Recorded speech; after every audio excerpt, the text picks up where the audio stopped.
What's up, everyone? Aaron Schatz here, Editor-in-Chief of ASE Publishing. And today, we're going to be doing another actual review. This is the PDP Afterglow Prismatic wired controller for Xbox One and PC. This is review ID 52583. You can check out this and all our reviews by going to www.aselabs.com. While you're there, hit subscribe on our RSS feeds. You are watching this on YouTube, I assume, even though assuming, you know what assuming does. Either way, hit that subscribe button in one of these corners. Don't know which one still, it doesn't matter. But this is the box. We already did the unboxing, and it's going to be right here if you want to see it again. Otherwise, let's continue with this review. As a refresher, you basically get the controller itself and a 10-foot USB cable that you can remove and put back in. So it's not hardwired into the actual controller itself. It could be stored away or whatever you want. Now, the important parts of this controller. It is an Xbox One controller. However, it does work on the PC.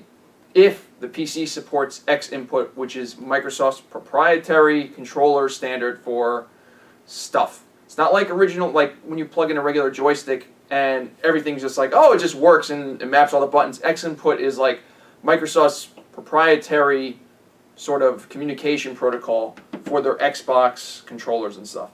However, if you're on Linux, it does work with some caveats. X input controllers are supported by the XPad driver, and that is maintained by one or two people. The only problem with this controller is that for XPad to actually recognize this controller, it has to have the device ID in the actual driver itself, and it didn't. So I manually put it in, and I'm going to make a pull request to actually put this in. So hopefully a later Linux kernel will have all this built in, and you just plug this in and it just goes.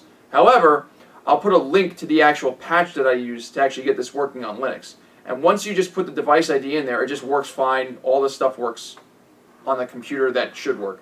You are going to miss some stuff like the Rumble doesn't really work because most of the games I have don't use Rumble, but the Rumble does work. The other thing that doesn't work is the audio controls, because basically I'm not using an Xbox One, so there you go. However, minus those two, this is still a pretty cool controller for your computer. So let's get into that. Like I said, I was using this on Linux, which means I'm probably using this on Steam. Yes, that means I'm using this on Steam.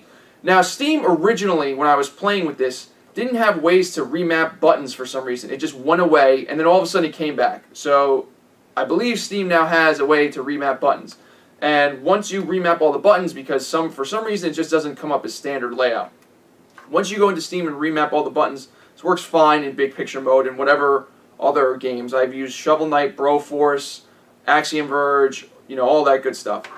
So this controller works fine in that. Some caveats about the controller.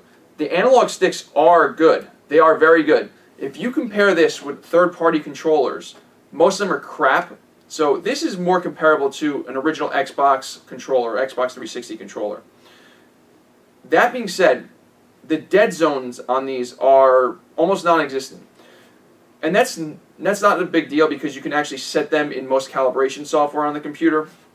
What I mean by dead zone is if you actually center this, if you leave this center, like I just move down and I'll center this, it's slightly off center.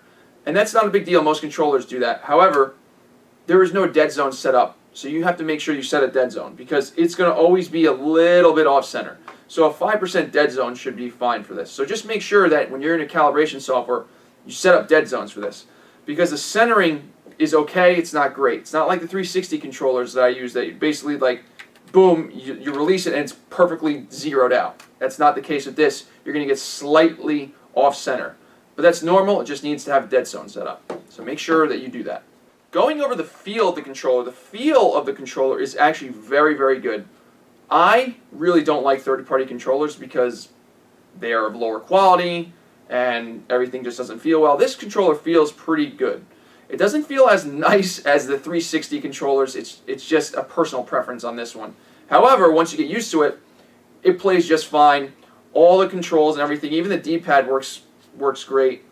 Now, the cool stuff about this controller is not like that it's just a controller. Obviously, there's lights around it. So that's one of the nifty features that you get. And if you see from the box, you can actually change the color. So there's a button on the back right here that if you push once, see if I can, now it's, you see this blue LED in here? Now you can control the brightness on this stick here, left and right, it doesn't circle. So I'm going to put it all the way up, and then this one controls the color, as you can see. So I'm going to try to put it on red, and you got to hold both sticks and then push the button again. If I can find where the button is, come here. Let's see if I can find red. It's pretty red. That's more pink. Let's do it again. So put it on maximum brightness, and then that's red. So there you go. That's how you set the color of the controller itself. You can also disable rumble by basically pressing this button 3 times and then using the up or down on the D-pad. It'll turn off rumble if you want. I don't know why you would do that. Rumble is really helpful, especially if you're on an Xbox or a game that supports rumble, because it gives you that tactile feedback that you need. However, you can do that if you want. I just don't see why you would do that. The other interesting part about this controller, now obviously it's a third-party controller, so it's not just going to have this like lighted thing and be like, ooh, that's our special features. If you flip around to the back of the controller, you see these 2 jog wheels. They are basically 3 buttons, and they're programmable. So it goes, you can slide this up, down, and then push it in. Same with this side. Now these are programmable. These don't actually have their own button mappings. You actually have to map it to an existing set of buttons. So for instance, let's say that you're in a game that you want to hold down the run key all the time, but it's really annoying to use one of your fingers to actually hold down the run key all the time. Well, you just map that key to the back here. So how do you map that is fairly straightforward. You go on this button on the back again, and you hit it twice, and this LED will turn green. You then say, okay, what do you want to set? So let's say I want to use this button and the press in, and then this will start flashing. And let's say you want to map that to the A button here. You just push the A button, and now when you push down on this, it'll be like an A button being pressed. You can hold it in, it'll be like an A button being held in the entire time. That's actually really, really nifty feature, because if you see how I'm holding this controller, the fingers down here can actually push these buttons and rock these buttons, and it leaves my thumb to be free to do other things. So if you actually have to hold down like 3 buttons at once in some games, which I think is ridiculous, however, some games require you to do stuff like that, this will allow you to do stuff like that without having like, you know, a trident for a thumb. Now, the important part, is this worth the money? Yes and no. If you already have controllers, this is not going to make your life a whole bunch easier. If you have like a family or something and you want to get them like separate controllers that all do unique things, this is actually pretty cool. The only problem is it's wired only. The wire is 10 feet and it's detachable, which is great. But still, it's $50 and it's a wired controller. You can get wireless controllers for similar prices. Now, yes, you don't have to worry about batteries, and the additional features of this controller are pretty damn cool. However, you're going to have to decide if you actually want to put up with stuff like that. When I was growing up and we always had wired controllers, it got to be a pain.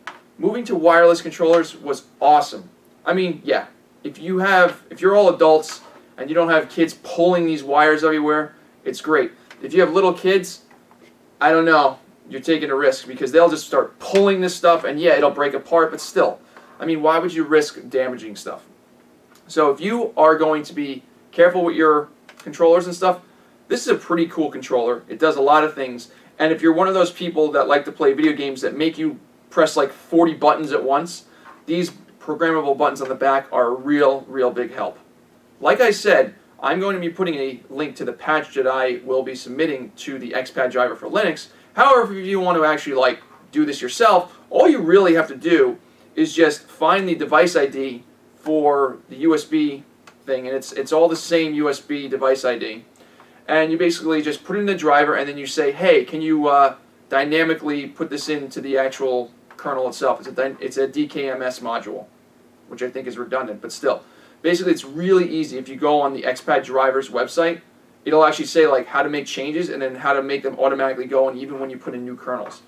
So it's actually fairly easy to do. However, like I said, I will be submitting a patch, hopefully that the Linux kernel will now take in, and then this controller will just be working right out of the box all the time without having to do any configuration at all. Awesome. ASE Publishing would like to thank PDP for sending this product for review. You can check out links on this review right now to purchase this product from various merchants. So please do, if you want. For ASE Labs and ASE Publishing, I'm Aaron Schatz, and thank you for watching. Please be sure to subscribe to our RSS feeds, and you are watching this on YouTube right now, I think. Hit that subscribe button in one of these corners, I'm not sure which one. Never do, never will, don't care. But you know what? Leave me some feedback, love to hear from you. And remember, stay tuned for our next reviews, which are coming out very soon. Yes, we are actually keeping to an actual schedule now. The schedule changes all the time, but don't worry. That's beside the point. Thanks for watching, everybody. We'll see you in the next one.